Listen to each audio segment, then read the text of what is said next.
partita, ormai sono partite importantissime, la classifica è talmente corta che basta un errore per trovarti fuori dai playoff.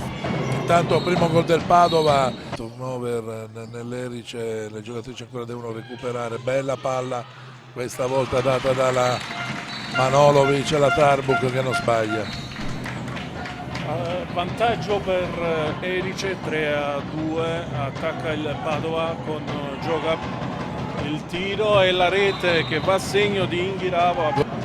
Era un po' telefonata la linea di passaggio per Notarianni, ma all'altro lato stessa Gorbaciova e poi precisa. Tanic gioca, ancora Tanic, chiude bene la difesa di Erice con Manolovic e Gorbaciova in particolar modo e poi il tiro.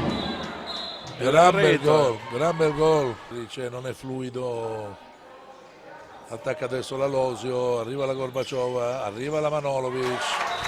La rete di Erice, attacco per il Padova con Tanic, di forza, va a segno, gioca di Ocorie, schiera in posizione pivot, nessun fischio arbitrale, continua a giocare Cellini, allarga il gioco Borrini, Inghirava la rete. 13-9. Nel frattempo ultime battute di questo primo tempo, Basolo il pallonetto e la rete.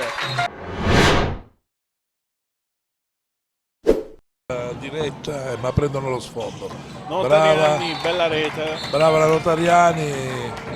Encu prova a velocizzare il gioco, Manolovic, Encu va da sola, Encu di forza. Era però Gorbaciova, Erice resta quindi in attacco, Tarbuk va da sola, altra girella per Marianela Tarbuk. Erice, Notariani.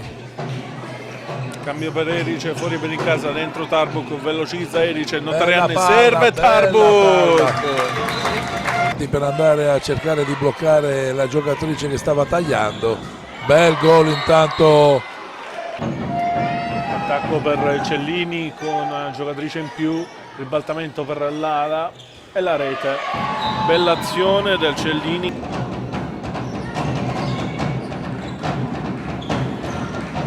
Tanic, Inghirava mette giù la sfera, va da sola, si apre la difesa. Ancora da sola. Palla recuperata di Erice, Iacovello serve Notarianni, ma in seconda fase Erice con Gorbaciova, va da sola, Polina Gorbaciova. Questo deve fare la Gorbaciova, questo è il suo.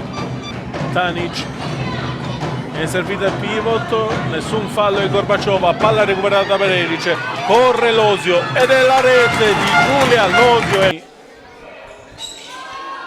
Tarbuk perde palla. Corre Cellini, non rientra in difesa l'Erice. Grigio da sola, va a segno e termina così il match fra Erice e Padova.